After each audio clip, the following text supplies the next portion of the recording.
Mephisto Red! Mephisto Red! Warpstone Glow! J'étais pas prête. Non, hein? Moi, je suis bon d'aller suivre une thérapie pour agression. J'ai toujours l'impression que le pot va me péter dans le front. Tu sais, là, tu vas lancer le pot, puis c'est mon pot là-bas qui va me revoler dans la face. En plus, c'est des Ça, couleurs assez flash, fait que ça... T'es tu au moins ouvert? T'es utilises-tu? Oui. Autre que de nous traumatiser. Hein? Non, je pense que... Non, le Mephisto Red, il est pas encore utilisé. Le Warpstone Glow, oui. Ouais, il doit faire mal, il va être rendu dur. Ça se peut. C'est vintage, faut que tu gardes, là, dans pas long, ça sera plus du Citadel. C'est mort, ça. Ça va vrai. être Warhammer Color. La petite vidéo de promotion qu'ils ont faite était quand même drôle. Je pense qu'elle parlait beaucoup aux employés. Oui. Ouais, ben là, ça arrive un jour. C'est comme Forge World, c'était des compagnies différentes à l'origine, mais là, la grosseur que c'est rendu. Moi, ça m'étonne que Citadel, Forge World, toutes ces divisions-là aient duré si longtemps. Mais bon. C'est un débat ou un sujet pour un autre jour. Donc, bienvenue, épisode 150. Je sais ce que je dis parce que là, vous allez voir, ce n'est pas moi ni David, ni Antoine qui change pas son linge et qui se lave pas. C'est qu'on enregistre des épisodes un à la suite de l'autre, ni fou de même. Donc, merci d'être parmi nous, épisode 150. Je peux pas me tromper, malade. Donc, merci à l'Abyss, notre partenaire habituel qui nous permet de faire ce podcast et aussi plusieurs de nos événements et qui nous accueille pour nos différentes parties pour boire un breuvage chaud ou froid en essayant de faire un scénario narratif qui finit souvent par pas être narratif, au grand déplaisir de David, mais on essaie. Donc, bienvenue. Donc, on a encore Antoine avec nous aujourd'hui. Bonjour. Pour nous aider à faire un retour dans le temps et nous parler, donc, corrigez-moi, encore une fois, je ne suis pas tout au courant de tout. David, vous ou David ou les deux êtes allés à une partie de War Master, parce qu'on va parler de War Master aujourd'hui. Donc, vous avez participative, démo, traumatisé David, essayé le jeu, David vous a regardé. Ben, il y a deux choses. Moi, David vous a regardé, ça sonne bizarre. Ouais, c'est ça. C'est quoi le contexte? Le contexte. Règle le contexte. 2 semaines environ, je le salue, Helge m'a fait une partie démo. Ma première partie de War Master il y a 2 semaines. Mais Antoine, à l'automne, avait fait une journée War Master. Si je me trompe pas. Oui, on est un petit groupe. On essaie de monter une ligue, mais il n'y a personne qui a encore. Il n'y a pas beaucoup de gens qui ont assez de modèles points. Fait qu'on y va tranquillement. Puis en attendant, on fait des parties. Puis justement, à l'automne, on avait fait une partie à 4 joueurs de la gang qui veulent participer à cette petite campagne / ligue. Le format n'est pas encore déterminé. Puis justement, certains sont des anciens joueurs, mais il y en avait quelques-uns des nouveaux là-dedans. Pour se remettre dans le jeu, on fait ces petites parties-là à gauche à droite. La vraie question, tu joues-tu de Dark Elf? Oui. Oh! Comme à Fantasy. On va s'en parler. Donc, War Master, pas mort, ça existe encore, c'est revenu grâce aux imprimantes 3D. Qu'est-ce qui s'est passé? C'est mort quand même. Ça a ressuscité. Officiellement, c'est mort quand même. Mais ça oui, n'a pas duré une boîte puis une coupe de White Dwarf. Il y a eu dans le firmament 2 boîtes et plusieurs livres. Ah, eh bien. Mais si on Je va aller dans à Warhammer Fantasy Battle. Ouais, c'est ça. C'est à cause de ça que ça n'a pas levé. Il y avait trop de monde qui sont restés à Warhammer Fantasy Battle. Mais dans un... J'avais écouté une vidéo récemment, il me semble que c'est Rick Priestley qui a fait le jeu. Puis qui expliquait qu'à la base, il voulait faire une grosse boîte à la Warhammer Fantasy, Warhammer 40 000. Mais que quand il a voulu le faire, Epic avait pas bien marché. Fait qu'ils ont dit non. Puis c'est la fois qu'ils ont dit fais-moi de quoi avec 40 000 puis des orques. Puis ça a donné Gorka Morka, si je me trompe pas. Puis il a fait la release Ça après. tombe pas mal à l'intérieur. Ouais. Puis après, il a fait une release, mais c'était pas une grosse boîte en plastique, je me trompe pas. Je pense que c'était le livre de règles puis des 6 Army Box. 6 Army Box, c'est ça. Ouais, des Army Box et des blisters, mais oui, des 6 factions de base qui étaient dans le livre. Là. Ça a été tout. Il n'y a jamais eu de boîte complète de jeu pour cette édition-là. Ah, parce qu'il y en a eu une après? Oui, ben en fait, il y a eu. Game Workshop ont fait 3 versions de War Master. Il y a eu War Master, qui est le jeu fantastique. Il y a eu War Master Ancients, qui a eu 3 livres. War Master Armies, puis War Master Medieval Armies, quelque chose comme ça. Qui est le pendant historique de War Master. Puis il y a eu Battle of the Five Armies, qui était une boîte de jeu qui venait avec les figurines, mais qui reproduisait la bataille des 5 armées du Seigneur des Anneaux, en fait, dans les Hobbit, à la fin du Hobbit. Puis ça venait avec une boîte. Ça utilisait les règles de War Master? Ça, je m'en rappelle pas. Oui, qui est une version un peu avancée, qui réutilisait une partie des ajustements qu'il avait fait dans War Master Ancients, qui est en gros pratiquement une 2e édition du jeu, là, qui avait eu des révisions. Puis ça utilisait une partie de ces révisions-là, puis une partie du matériel de la version fantastique, parce que justement, il y a des magiciens et des trucs qui volent, qui n'arrivent pas dans la version historique. Là. Fait que c'est un peu comme l'entre-deux. Là. Fait que là, ils ont fait ces sorties-là, mais finalement, ça n'a pas pogné tant que ça. Non. C'est mort avec pas mal tous les jeux Specialist Game qu'on appelait à l'époque. En effet. Rick Priestley est parti avec son concept. Il est chez Warlord Games, il a fait, si je ne me trompe pas, Hail Caesar, Pike and Shot, puis Black Powder, qui sont une évolution de War Master. Fait que ça a continué à vivre de ce côté-là. Mais pour War Master, c'est les fans qui ont pris ça avec, je pense qu'il y a eu 2 branches, War Master Evolution puis War Master Révolution, c'est ça?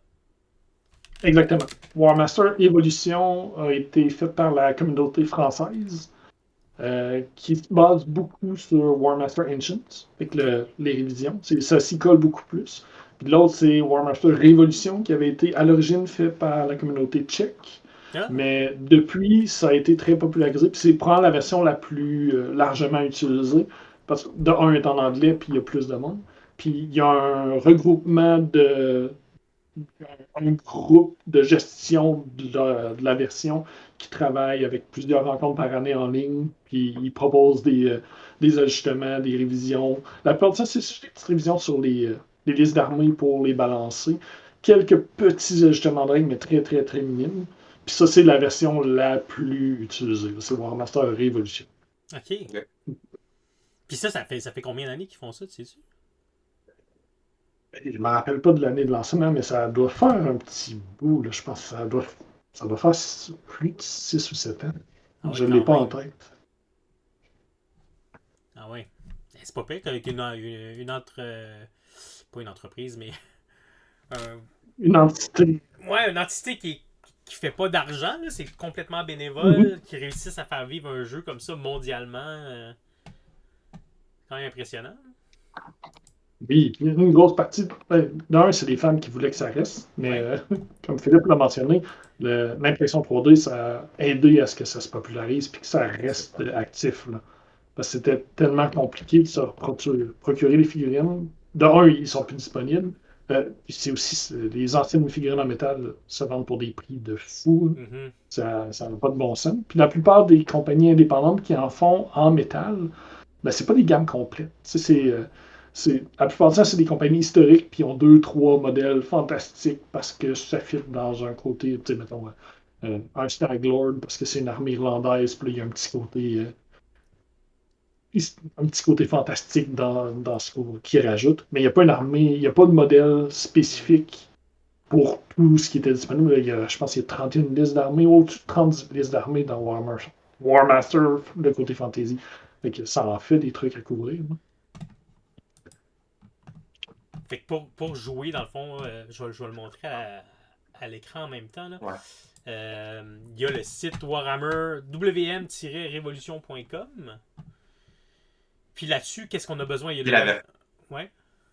Non, j'allais dire qui est la version qui est la plus popularisée aussi dans la communauté en ce moment, à l'Abyss, mettons, dans la région. Oui, dans les quelques heures qui jouent à l'Abyss, c'est la version qu'on s'est entendu pour utiliser. Là-dessus, tu as besoin de 2 choses. Tu as besoin du compendium de règles, puis du livre d'armée. Qui ont séparé en 2. Compendium, c'est le livre de base, dans le fond, je comprends bien. Si je me trompe pas, c'est bien ça. J'ai pas les termes spécifiques en avant de point. Mais non, c'est ça, il y a Compendium. Là, je l'ai ouvert, là, puis il y a la vieille, je pense que c'est la couverture originale, c'est peux-tu? Non, parce que justement, pour des questions légales, ils sont allés avec soit des vieilles œuvres qui sont rendus libres de Ouais. droit, Ok. ou des dessins et des illustrations qui ont été faits, de même comme la peinture, toutes les figurines qui sont dedans, c'est tout du matériel de la communauté. Ok. Ok. Pour justement qu'il n'y ait pas de problématique légale, parce qu'il y a eu un petit peu de communication avec Game Workshop, puis justement pour que ça reste en vie et actif, ils ont fait ces ajustements-là. Ah, puis ils ont laissé les noms de Rick Priestley, Stéphane S. puis Alessio Mhm. Cavatore comme auteur, c'est pas pire ça. Il y a environ 4. Oh non, ok. Une centaine de pages quand même, ce livre-là. Pour couvrir Oui, toutes si les on règles. recule au dernier épisode, on parlait de complexité de règles. Ouais. C'est pas mal plus complexe que Carnaval. Ah oui, quand même. Les règles sont pas compliquées, mais il y a beaucoup de petits cas spécifiques puis spécialisés. Puis c'est ça, Ok. c'est beaucoup les explications de ces cas spécifiques-là. Tu sais, les règles de base sont hyper simples. Tu as joué il y a quelques semaines, puis Ouais, je ouais. pense pas que tu as eu tant de difficultés que ça à comprendre le jeu, là. Non, non, non. Ça s'est bien Puis passé, ouais. moi non plus, j'ai pas de problème à comprendre les règles de base. Je suis capable de jouer n'importe quand. Mais après ça, quand on tombe en partie, mes deux dernières parties, c'est comme ah, faut retomber dans le livre parce que je me rappelle pas de cette exception-là. Qu'est-ce qui arrive Hmm. dans ce cas-là? Là, c'est toutes les exceptions, puis c'est ça qui prend beaucoup de place. La gestion des exceptions. Dès que tu tombes dans des unités avec le déplacement avec plusieurs petits blocs, c'est pas comme des jeux de skirmish où est-ce que tu dis ah, je me déplace de 5 cm, c'est fini. Ah non, j'ai trois stands qui sont collés ensemble. Là, quand tu les déplaces, où est-ce qu'ils s'en vont? Comment tu alignes avec les autres unités? C'est pas complexe, mais il y a plus de granularité. Fait que ça explique la centaine de pages. Puis ça va aussi avec le style d'écriture à la Game Workshop où tout était écrit 4 fois, puis pas nécessairement clairement. Oui, oui. Tu sais, Ça, c'est resté. tantôt, Phil disait pendant ce temps-là qu'il jouait à Warhammer Fantasy. Ça se passe dans le même monde que Mhm. Warhammer Fantasy. Oui. Fait que dans le fond, comment on explique à quelqu'un qui n'a jamais joué c'est quoi la différence entre Warmaster puis Warmaster Fantasy? Non, Warmaster. Ah, ouais. En gros, c'est comme si on jouait à une échelle. Ben, l'échelle est plus petite des figurines, c'est du 10 mm au lieu du 28 mm, mais c'est ton niveau de commandement est reculé. Tu as moins de granularité dans. Tu n'as pas des modèles indépendants. Les unités, c'est des stands avec des dizaines de figurines sur chacun des petits stands. Puis là, tu as 3 stands pour faire une unité d'infanterie. Fait que là, tu as 3 petites bases de 20 par 40 mm avec 10 à 12 modèles chacun dessus. Puis ça, c'est une unité. Hmm. Après ça, tu sais, les armes individuelles que ces modèles-là ont, la position du champion de la bannière, c'est pas important. Le but, c'est que tu as ces 3 petites bases-là. Et tu n'es pas dans la granularité de est-ce que tu vas faire une roue pour ton déplacement. Non, les personnages, ils bougent une certaine distance, tu ajustes ton facing comme tu veux. Le facing est important, mais il est important au moment où tu commences puis au moment où tu finis. Après ça, comment tu te déplaces? Si tu veux reculer et avancer, c'est pas dans la granularité de mouvement, c'est plus dans ce qu'ils appellent en anglais le command and control. Là. Oui. T'es pas sûr que tes unités vont faire ce qu'ils veulent. Contrairement à Fantasy, où quand tu décides, ben, je veux charger, ben, tu décides mon unité à charge, fais ton déplacement. À ça, quand tu veux donner un ordre à une unité, c'est ça, ton personnage est là pour donner des ordres, pas pour se battre. Puis là, tu as un jet de commandement à faire. Puis là, si tu pars ton jet de commandement, là, il y a des petits modificateurs en fonction de la distance. Est-ce qu'il y a une présence d'ennemis? Est-ce que ton unité est déjà amochée parce qu'ils ont perdu des membres? Là, ces modificateurs s'appliquent. Et tu lances ton jet. Puis là, ça va décider si tu es capable de faire ton mouvement. Hmm. Donc, ça rajoute un brouillard de guerre par-dessus. Est-ce que tes messagers sont rendus? Fait que ça joue à une échelle plus éloignée. Ça se rapproche un peu plus de la plupart des jeux historiques, comme les jeux napoléoniens, où tu as le même concept de est-ce que mes messagers sont rendus? Est-ce que les ordres ont été compris comme il faut par les, les commandants de division, etc. Donc, Ouais, c'est c'est comme vraiment fait pour ça. c'est comme beaucoup d'autres jeux que vous jouez le plus historique. Dans le fond, tu gères ton armée puis le champ de bataille au lieu de gérer spécifiquement genre les unités. Tu sais, dans les wargames disent qu'on gère des unités, mais au final, on gère des. C'est exemple Games Workshop, c'est du skirmish en unité-ish. Là. Tu sais, c'est pas.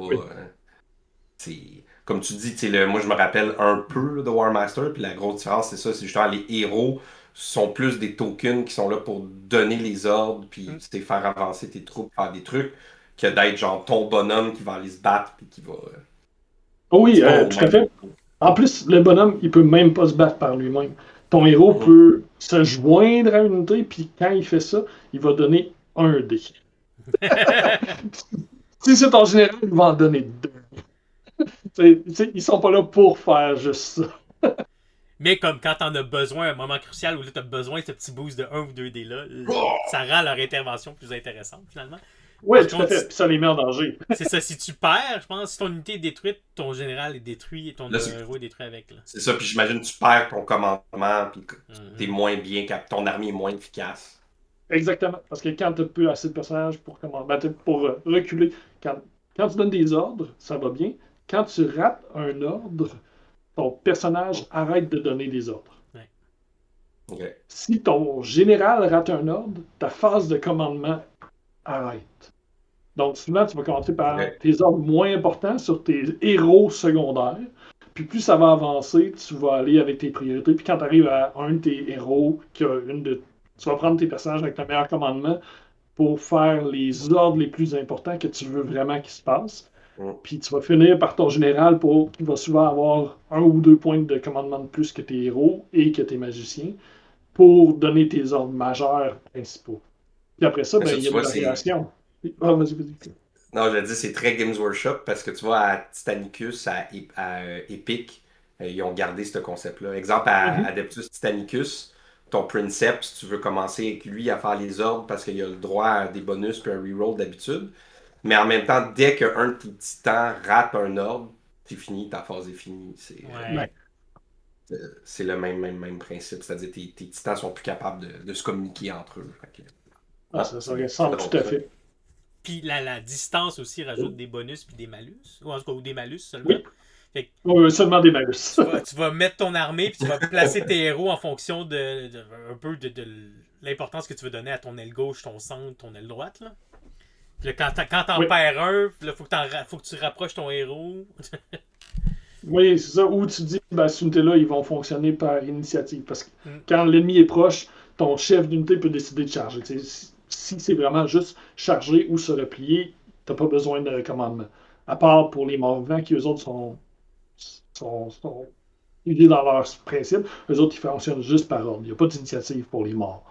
Fait que, mais c'est ça, fait que tu veux avoir assez d'héros pour couvrir tes unités, puis tu veux aussi avoir assez d'héros pour couvrir les pertes si jamais t'en perds.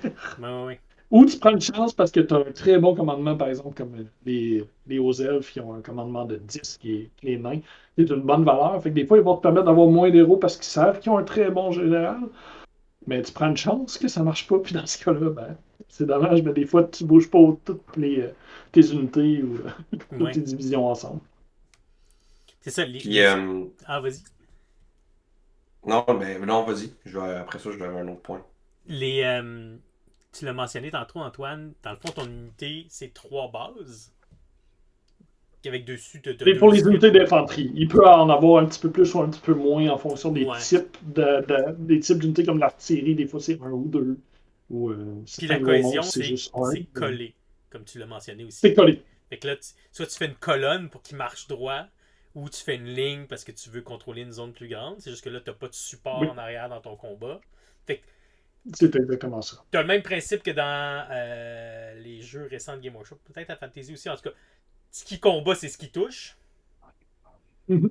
Mais si t'as une barrette d'unité avec une autre barrette de la même unité derrière, elle donne un support. Ou même une autre unité différente, je pense. Ça marche Ça aussi. peut être une autre unité. Fait que C'est ça. souvent, ça, c'est un élément. Si tu as une armée comme les orques et gobelins, ben, tu vas mettre tes orques en avant puis tes gobelins en deuxième ligne juste pour qu'ils donnent du support. Parce que tu veux pas que tes gobelins se battent, mais tu veux qu'ils poussent des orques pour qu'eux se battent à la place. Puis dans une partie, là, comme un peu ce que vous avez joué récemment, une partie plus standard de War Master, c'est que tu aurais combien de ce type d'unité-là dans une armée?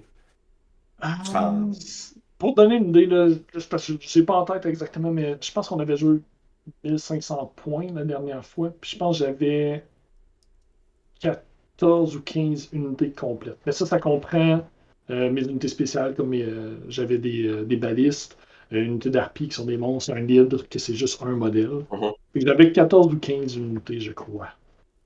OK. Fait que c'est un peu plus que ce qu'on aurait joué dans une partie de Warhammer Fantasy, mettons. Oui, ben ça Le représente système. plus. Mais visuellement sur la table, c'est pas beaucoup parce que une unité, c'est 3 petites bases de 20 par 40. Là. C'est Exact. comme si tu avais 6 gobelins, c'est une unité. Exact. Puis là, dans le Mais jeu. ça représente un plus grand nombre d'unités, oui. Ouais. Puis là, dans le jeu, il te propose les. Puis quand je l'ai lu, j'étais pas sûr de voir l'utilité. Là. Quand j'ai joué, j'ai compris. Tu peux les mettre en brigade. Oui. Fait que là, t'as ton unité de 3 bases, mettons. Là, tu vas. Mettons, des halbardiers de l'Empire que tu vas mettre en brigade avec des arquebusiers de l'Empire. Ça veut dire que tu les colles ensemble. Puis quand tu donnes un ordre, vu qu'ils sont en brigade, tu peux donner un ordre à l'entièreté de ta brigade. Fait que, sur le coup, j'étais pas sûr si ça valait tant la peine, mais dans le jeu, ce que je me suis rendu compte, c'est que je pouvais me faire une ligne avec ma brigade, puis la faire avancer d'un coup. Si je rate, ça rate pour tout le monde, mais si je réussis, j'ai pas besoin de faire 3 jets, un pour chaque. Ça permet d'économiser tes ordres. C'est ça. Puis ça te fait une ligne de combat aussi plus facile à gérer. Oui. Fait que j'imagine les Dark Elves, c'est un peu la même chose avec, mettons, les crossbows puis les lanciers. Tu dois pas être capable de les jumeler ou de faire quelque chose. Il y a des unités que tu vas pouvoir faire des trucs similaires d'une armée à l'autre, dans le fond. En fait, c'est une règle assez générale pour tout. Après ça, c'est plus l'exception de qu'est-ce qui peut pas. Par exemple, une hydre, ça peut jamais être en brigade. Ou je pense que les géants peuvent jamais être en brigade. Ou sinon, il y a certaines unités qui peuvent juste être embrigadées entre elles. Par exemple, je pense que c'est les chevaliers sur sang-froid. Les sang-froids sont tellement sauvages, ils veulent juste être. Si tu as d'autres sang-froids, ça marche. Fait que 2 unités de Cold One Knight, ils peuvent être ensemble. Mais je pense que tu peux pas mettre autre chose avec eux, par exemple. Là, j'y vais de mémoire, là, puis il y a certaines unités comme ça, genre, qui peuvent être embrigadées avec juste certaines autres unités, mais en général, ça s'applique pour tout le monde. Tu peux faire des sous-regroupements dans ton armée pour donner un ordre à plus d'une unité en même temps. Exactement. Puis ça te permet d'avoir aussi un petit peu moins de personnages, puis comme David dit, de maintenir la cohérence de ta ligne de front. Parce que si tu avais 4 unités, il faut que tu donnes toutes les autres séparées, puis tu en as juste 2 qui réussissent, ben là, tout d'un coup, j'avancerai peut-être pas parce que les autres sont restés en arrière. Ça devient plus compliqué à gérer. Fait qu'en donnant un ordre à toute ta brigade d'un coup, ben, tout le monde peut s'avancer, puis ça maintient la cohésion. Puis là, j'imagine pour aller avec tout ça, il faut du décor aussi qui fit à cette échelle-là. Mais ça, c'est un peu comme à Warhammer Fantasy. À Warhammer Fantasy, l'idée d'avoir du décor, c'était super. Mais après ça, en jeu, ça s'applique mal. Parce que ça gère mal, les décors à Fantasy. Tu peux pas en avoir tant que ça. L'arbre est toujours dans le chemin. Oui, tout le temps. À War Master, c'est un petit peu moins problématique parce que le mouvement est beaucoup plus fluide qu'à Fantasy. Tu n'es pas obligé de faire tes roues, tu peux faire tes déplacements un peu comme tu veux. Il faut juste que tu aies une ligne de vue sur ce que tu veux aller. Donc, ça permet d'y aller un peu plus lousse sur le décor, en avoir un petit peu plus. Après ça, c'est juste la problématique d'échelle. Mais encore une fois, l'impression 3D, ça aide beaucoup avec ça. Mais c'est intéressant parce que tu peux avoir des lignes défensives, tu peux avoir un village, puis envoyer. Là, tu n'auras pas une maison dans laquelle tu vas mettre une unité. Tu envoies ton unité dans un village, puis ils vont maintenir la position dans un village. Fait que là, ça change un peu l'échelle visuelle. C'est mon gros attrait qui fait que j'aime beaucoup les jeux en plus petite échelle comme justement Fantasy ou War Master en 10 000 mètres où tu avais mentionné Epic tantôt ou Adeptus Titanicus, je pensais de bon nom. Tu sais, ça représente une plus grande force, un plus grand combat, puis ça te permet d'avoir une meilleure idée visuellement de ce que ça peut avoir l'air. Tu vois réellement la disposition des forces. Une partie de Fantasy ou une partie de 40 000, c'est un peu comme si tu avais juste un zoom sur une section de bataille parce que tu vois pas grand-chose. T'as pas. Puis surtout la Fantasy avec la grosseur des armées, tu te dis ah oui, je veux que mon unité fasse une grande attaque de flanc. Il n'y a pas de place à la table pour faire un déplacement de flanc et aller attaquer quelqu'un de côté. Tu remplissais ta zone de déploiement. À War Master, t'as pas ça. C'est des beaucoup plus petites unités, tu as de l'espace à la table, puis tu peux justement jouer plus avec ta stratégie globale, puis y aller avec ça. Puis justement, là, tu peux rajouter plus de décors, puis tu as plus de diversité dans ce que tu peux mettre, puis tu peux aussi aller avec une meilleure ou une plus vraie échelle de décors. T'sais. Les forêts, c'est pas juste une petite zone de 6 pouces puis une forêt, là. Ça, c'est plus un bosquet. Là. Mais tu peux mettre une vraie forêt. Oui, Elga avait fait une belle table. Il avait mis quelques forêts qui étaient intéressantes à utiliser parce que ta cavalerie, ma cavalerie en tout cas, ne pouvait pas aller dedans. Fait que lui, il pouvait s'en servir pour me menacer dans un flanc sans que je puisse. J'avais un flanc où j'avais une cavalerie, fait que je pouvais pas aller le charger dans le bois. En même temps, il me menaçait, fait que là, fallait que je décide si j'ignore-tu, je vais-tu là, qu'est-ce que je fais avec ça. Puis il avait repris aussi un peu pour les plus petits éléments, là, ce que j'ai découvert avec le club historique. Souvent, c'est les gens ils mettent des petits éléments sur la table, mais qui sont pas là pour. Ils sont là pour rendre la table vivante, mais pas pour bloquer pas pour interagir avec le jeu, fait que tu peux le déplacer quand tu déplaces tes unités, c'est plus pour rendre la table belle, puis hop, ça nuit pas avec le jeu. Fait que il y avait ça un peu aussi qui était intéressant. Ouais, ça se fait à toute échelle, mais ça, je pense que les joueurs plus compétitifs vont pas se badrer avec ce côté-là. Mais quand tu tombes dans des gens qui ont un côté plus narratif, là, tu vas dire, ah ben, je vais rendre la table plus belle, puis même si ça n'a pas d'utilité, au moins c'est là, puis tu le tasses le temps que tu as besoin de le tasser. C'est ça. Ouais. Un truc on a souvent joué à des jeux films, entre autres, je me rappelle la première fois qu'on avait essayé Age of Sigmar, où des fois, le problème qu'on avait, c'est qu'on faisait des corps à corps, puis ça faisait un pillow fight dans le milieu. Là, ça bouge pas, puis c'est juste du grinding. Ben, j'ai joué une partie, hein, tu me corriges, Antoine, si je me trompe, mais dans War Master, dans ton résultat de combat, tu peux faire reculer l'unité adverse. Fait qu'il y a un mouvement dans le combat. Là.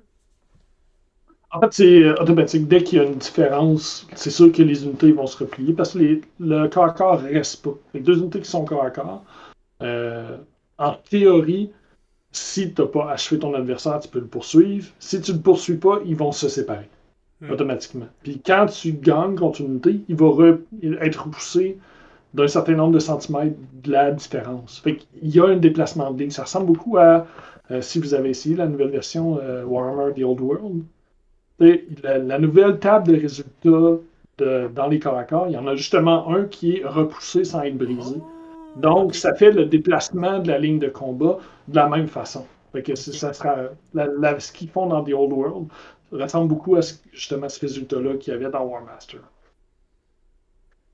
Ah, c'est cool ça. Ça rend ça dynamique. Puis si l'autre recule, toi t'avances, ça se peut que ça brise ta brigade. Fait que là, tu donnes des ordres séparés. Fait que là, ça rajoute c'est ça. un côté dynamique. Ouais.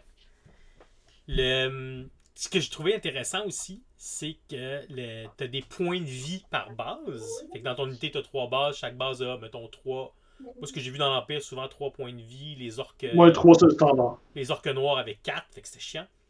Il n'y a pas de token. Fait que soit tu fais 4 points de vie puis il meurt. Si tu fais 3 et moins, ça carry pas au tour d'après. Fait qu'il revient à son full health. Ah. En fait, il y a une petite particularité, c'est les points de dommage carry si le corps à corps continue. Donc, si tu poursuis dans ton ennemi, il va garder ses points. Fait que ça vaut la peine d'avoir un petit marqueur quand ton corps à corps, tu décides de poursuivre. Parce que là, le dommage reste. Si jamais il y a séparation, dès qu'il y a séparation, les points de vie reset. Et aussi au tir. Fait que le tir, souvent, le tir n'est pas, ça c'est une particularité, le tir n'est pas super efficace à War Matter, mais ce qui arrive, c'est que quand tu vis des pertes, tu es repoussé. Donc ça permet de ralentir l'ennemi ou de briser sa brigade. Fait que quand tu le repousses, si tu le repousses assez puis que ça fait qu'il perd sa cohésion, ben tout d'un coup, ses brigades sont séparées, ça rend le commandement plus difficile, il y a plus d'ordre à donner, il faut qu'il se rattrape.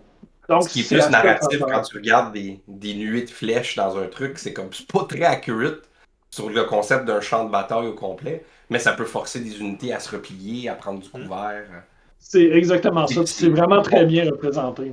On en parle depuis tout à l'heure, moi c'est à l'origine dans le temps, puis c'est ça quand j'en parlais avec David, ce que j'avais trouvé c'est que War Master, surtout que j'avais beaucoup joué à Warhammer Fantasy Battle, je trouve que c'était comme le feeling que je pense qu'il voulait donner à Warhammer Fantasy Battle.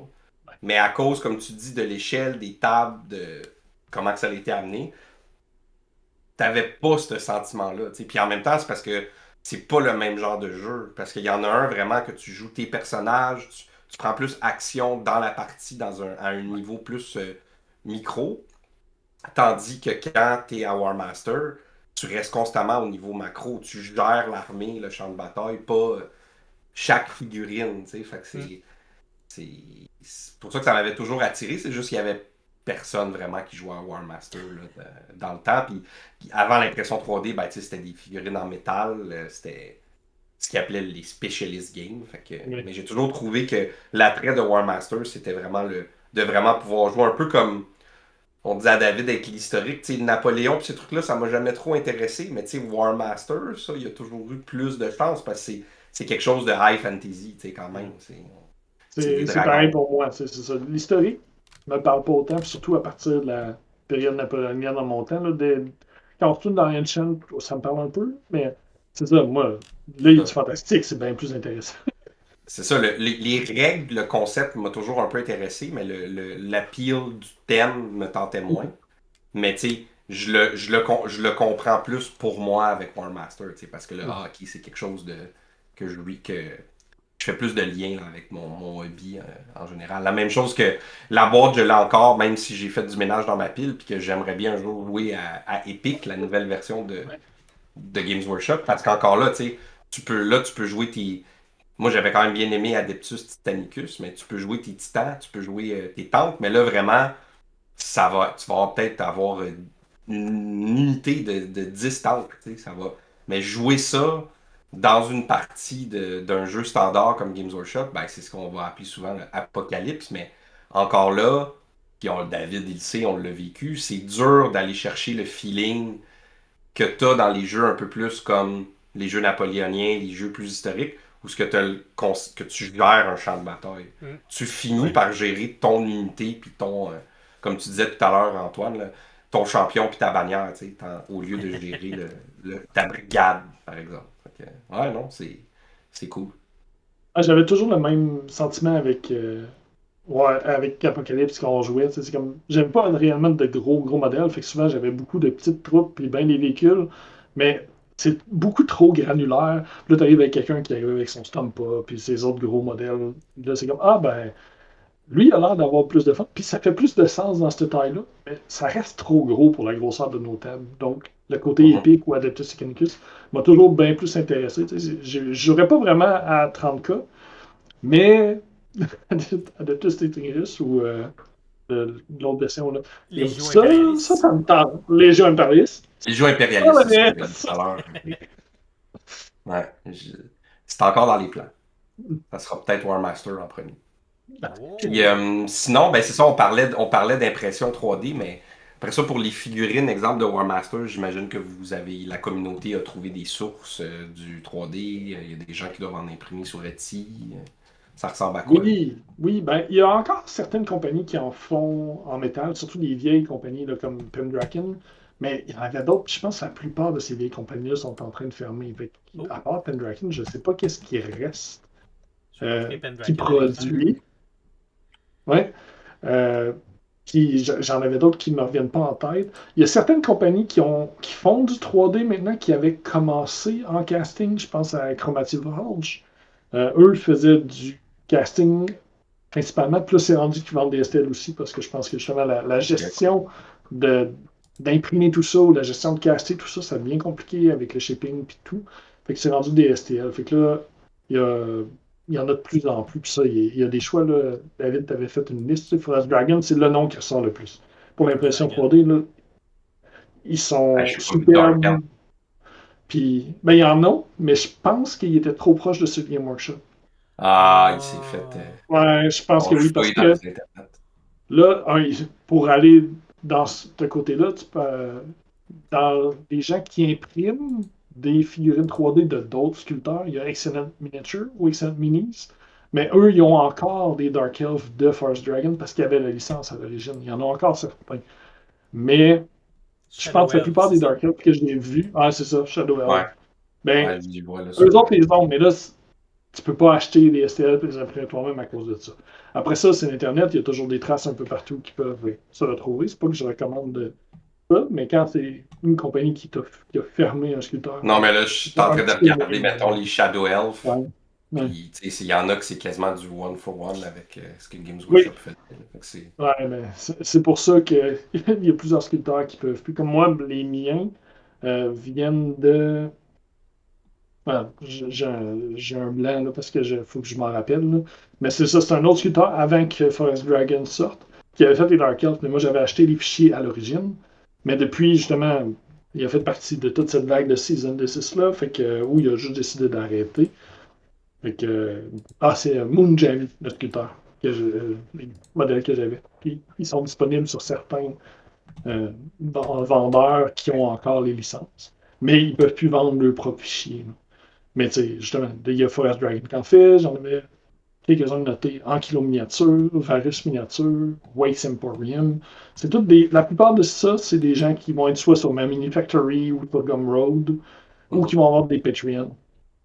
Puis il y a tellement d'armées disponibles, il y a du choix, c'est incroyable. C'est le fun, puis c'est le fun parce qu'il y a tellement de listes d'armées dans War Master. Il y a Ouais. 30 Je pense que ça vaut la peine. quelques armées possibles. Là. Fait que, Je vais remontrer la table de matière du livre d'armée pour voir. Là. Il y en a peut-être 20, ça se peut-tu? 2, je me rappelle pas. J'avais 30 en tête. Mais... 10, 16, 17, 18, 19, 20, 21, 22, 23, 24, 25. Puis ça va jusqu'à KT et Nippon. Là. Ouais. La différence vient peut-être de l'ancien War Master qui avait des listes secondaires. Je pense que les listes secondaires n'ont pas toutes passé à War Master Révolution, puis ça doit être ça le manque entre les deux. Et comme il y avait une liste d'ingénieurs pour l'Empire, ben là, la liste d'ingénieurs n'est pas dans War Master Révolution. Ils trouvaient que c'était trop spécialisé et que ça valait pas la peine de la retravailler. Ben, ça doit être ces listes-là qui complètent jusqu'à une trentaine. Mais on s'entend 25, c'est déjà énorme. Là. Oui. Puis là, c'est intéressant parce que je regarde ça. Tu as une page pour décrire, mettons, l'Empire. Tu as 3-4 paragraphes qui décrivent c'est quoi. Mais l'armée en tant que telle, c'est 2 pages. Tu as les armées rentrent sur une seule page. Ouais, c'est ça. Ah oui. C'est que c'est pas compliqué. C'est très simple. Les profils de War Master, c'est hyper simplifié. Puis aussi, le même, tu sais, un halbardier de l'Empire, puis un lancier à elfe. Dans Warhammer Fantasy, c'est super différent. Ils ont des différences de mouvement, des différences de leadership. À War Master, c'est le même profil puis le même pointage. Okay. Parce que ça représente le même effet en jeu pour l'armée, puis le même, comme tu disais le terme macro tantôt, Philippe, ben, macro, c'est un peu la même chose que ça va faire, puis qu'ils ne sont pas simplifiés à vie. C'est exactement le même profil. Après ça, ton commandant a un meilleur leadership. Il y a certaines règles spéciales, des fois, qui s'ajoutent des règles d'armée. Mais les halbardiers et les lanciers, c'est exactement la même unité. En jeu. Après ça, c'est ce qui varie autour qui fait la différence. L'impression que j'avais en l'ayant essayé et en regardant les règles, c'est que c'était quand même assez simple. Fait pour quelqu'un qui veut un peu vivre l'expérience, qui joue quelques fois par année, on en parlait avec Jean-Philippe là, au lundi peinture, Jean-Philippe nous disait moi un bon jeu, je joue 4 fois par année. Puis ça c'est un jeu que j'aime. Fait un jeu comme War Master, moi ça me donnait l'impression que c'est facile à prendre en main, facile à comprendre ton armée. Puis comme tu dis, comme il y a des unités similaires, l'unité de base, c'est facile de comprendre l'ennemi adverse. Fait que je pense que c'est facile d'avoir une expérience, le fun avec des amis en jouant de temps en temps. Mais c'est sûr que tu n'auras pas énormément de saveurs comme tu peux voir dans Age of Sigmar en ce moment où là, tu as le jeu de base, dans le jeu de base des règles avancées, tu as ton livre d'armée qui a une série de règles spécifiques. Puis après ça, chacune de tes unités a ses règles spécifiques. Là, tu vas aller chercher énormément de saveurs. Mais avant d'être capable de maîtriser ton armée puis de comprendre comment celle ton adversaire joue, ça va te prendre plus de temps. Bon, en tout cas, pour moi, ça va prendre plus de temps. Alors là, je pense que c'est un overkill de savoir. Là. Quand tu as une variation de cette unité-là, elle a 5% de sel de plus que l'autre. C'est peut-être trop de différence pour pas grand-chose. Ouais, tous les goûts sont dans la nature. Oui. Sinon, on parlait des figurines. Le seul autre élément que je mentionnerais, puis David s'avait mis dans ta liste, c'est il y a Wargames Atlantic qui ont commencé à faire des armées en plastique aussi. Par contre, c'est pas des armées faites pour War Master. C'est la même échelle. C'est pour leur propre jeu. Fait qu'ils sont intéressants. Mais quand tu prends une boîte de Wargames Atlantic, t'as pas accès à tous les types d'unités de cette armée-là. Par exemple, la boîte des nains. Oui, tu as des nains, tu peux avoir des personnages, des choses comme ça, mais tu ne vas pas avoir, par exemple, les 3 types d'artillerie qu'il y a dans la liste de nains. Tu n'auras pas nécessairement le gyrocoptère. C'est la même chose avec les Undead, ben, ils n'ont pas nécessairement les mêmes chars. C'est pas fait pour War Master, ça peut être utilisé pour War Master. Fait que si tu utilises ça comme base, parce que t'as pas d'imprimante 3D ou tu aimes mieux le plastique parce que tu trouves ça plus résistant, c'est une bonne base, mais il faut que ça soit complété avec des modèles ailleurs.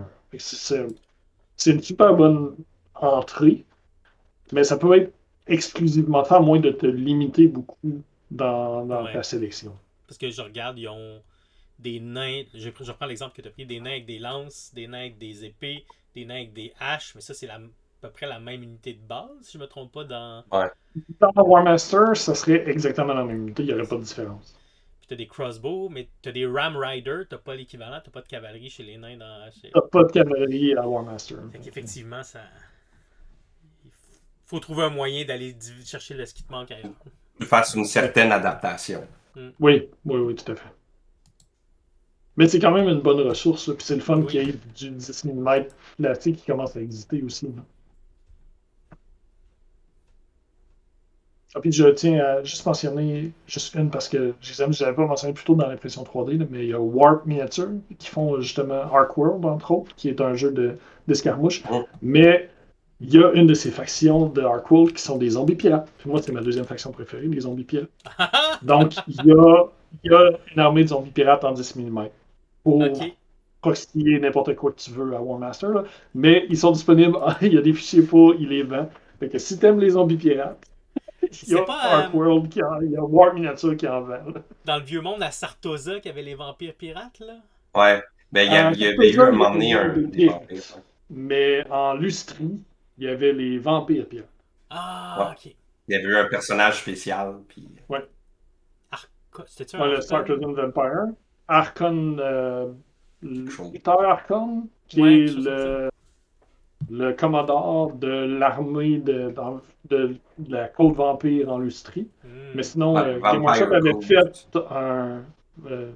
un Sartosan Vampire aussi, qui était pas spécifiquement pour l'armée de zombies pirates, c'était plus un vampire à Sartosan, parce qu'il y a toute une section de l'univers qui est des pirates non morts-vivants dans ce coin-là. Warhammer Army Project ont une armée pour eux, justement.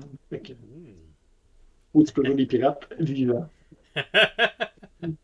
Mais je l'ai mentionné parce que c'est ma deuxième armée de fantasy, c'est des zombies pirates. Ouais, c'est cool. C'est mon deuxième amour. J'en ai juste pas beaucoup parce que ça en prend bien trop à peindre. C'est toutes des conversions puis des grosses unités de zombies à 2 points. C'est long à faire. Là, je regrette quand dans l'autre épisode, je disais que on était allé à Depticon en 2019. Puis un des vendeurs qui était à l'entrée du Grand Hall à l'époque, qui avait une armée de War Master de l'Empire complètement peinte. Mais elle était genre 300 US, je me souviens bien. Fait que c'était une grosse dépense à l'époque. Puis je m'étais retenu, là, je regrette.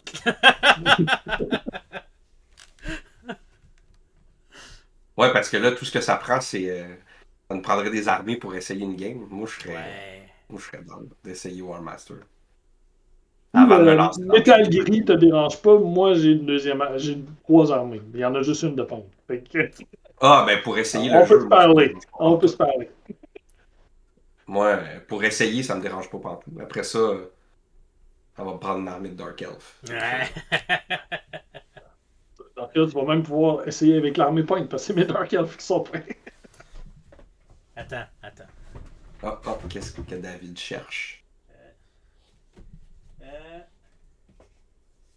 On dirait que t'as le livre de War Master. Ça pourrait nous aider à faire des trucs comme... Oui. Effectivement. Comme le... C'est ce qu'on parle avec David depuis un bout. On voulait justement faire une campagne avec War Master, puis justement, on va se baser sur soit les End Times ou d'autres vieilles campagnes narratives que Game Workshop avait faites pour Fantasy. Ça fait longtemps qu'on en a parlé. Ben c'est ça, parce que tu peux représenter des plus grosses batailles, puis c'est quand même plus facile-ish à peinturer qu'une full armée de fantasy de, mettons, 3000 points, puis que là, si tu veux faire une campagne, mettons, t'as pogné le livre de Kane, et que tu veux des High Elf, des Dark Elf, une armée mixte, ben là, c'est comme peinturer 12 000 points, plus les décors. Fait que... Ça se fait pas, ça se fait pas dans l'arrière. Moi, j'ai toutes les imprimantes 3D. Fait que... Ouais. Je suis prêt à printer des décors et des armées. Yes! Pour remontrer encore une fois que Malekith était le roi Phoenix. J'ai aucun problème avec ça. Experiment Miniature ont encore, si je me trompe pas, le Malekith de Fire Dragon qui est superbe. Oh Fait shit. que, sinon, je le retrouverai, là, il y a une photo. Je n'ai pas ce modèle-là, puis il est même pas jouable dans War Master en théorie, mais tout s'ajuste. Mais ça doit, hein? Il doit avoir moyen Ils ont jamais fait Ah, c'est parce que les, de les, personnage les spécial? Dark Elves n'ont pas de personnage sur Dragon. Ah. Ils ont un personnage sur Manticore. Mais après ça, les profils sont tous pareils. Tu prends le Ben oui. Ouais, profil c'est du ça. Dragon dans les Ça va Elves, être un profil tu de ajustes les Manticore. points, puis c'est vraiment pas un stress. Tout s'ajuste, tout se fait. Surtout pour une campagne narrative de ce genre-là, Ben, il n'y a aucun problème. j'imagine plus les règles sont simples, plus c'est facile de faire des ajustements sans que la Oui, château de cartes s'effondre. Là. tout à fait. Ah. Ouais, parce que c'est souvent ce qu'on essayait de faire même à Warhammer Fantasy et autres, c'est juste que des fois ça s'y prêtait mal.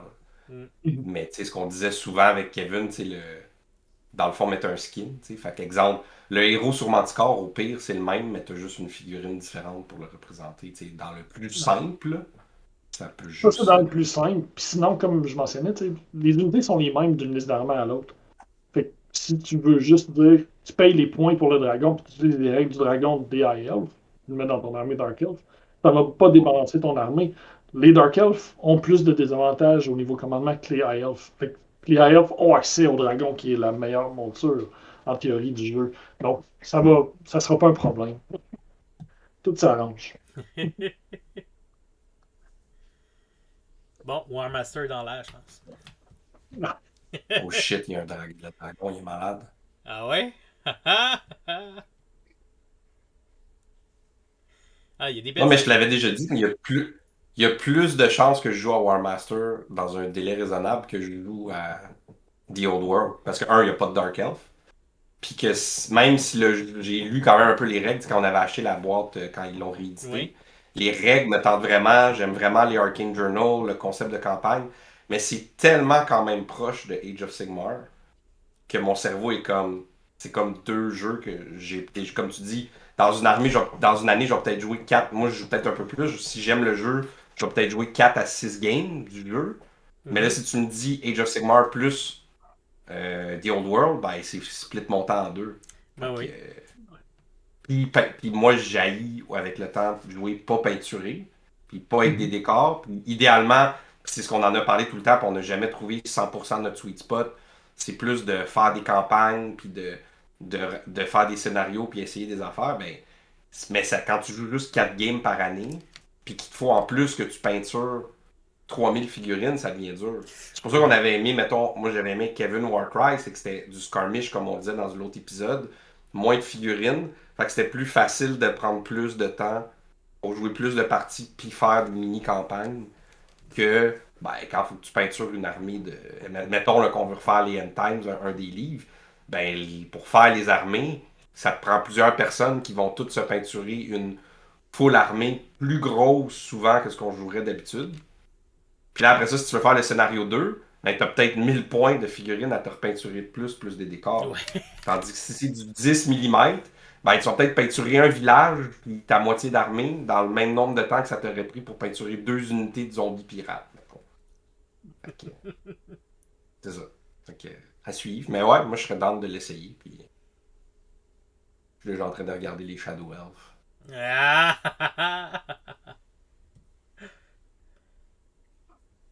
Good. On avait autre chose à dire là-dessus? Parce qu'on a fait le Bon, tour. Ça fait ben, pas dans mal ce de tour, je cas-là, pense. encore une fois, il reste à l'essayer. Encore une fois, merci Antoine d'être venu, de nous créer des besoins. Ah, j'aime ça. Je suis bien d'accord. Pour reprendre quelque Merci à chose la que bis. vous disiez beaucoup avant, là, c'est la faute à Ouais, Kevin. Dans mon groupe, ouais, c'est c'est la c'est faute la à faute à, Antoine. c'est la faute à Antoine. Il y en a toujours un. Fait que, ben, merci de me faire regarder des figurines 10 mm. Ça va arriver un jour. Ça sera pas du napoléonien, ils n'auront pas des limiers, mais ça va potentiellement être des Dark Elf ou des High Elf pour représenter un scénario de The End Times. Fait que, on verra. Alors, merci. Merci aux gens de nous avoir écoutés.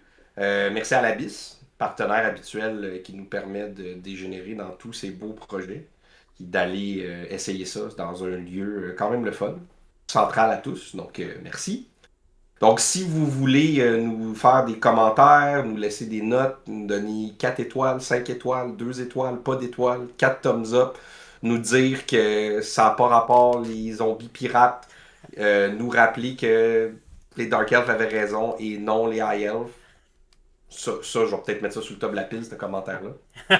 Donc, vous avez nos différentes plateformes, Spotify, YouTube, nos différents groupes Facebook. Allez voir notre groupe sur Discord aussi.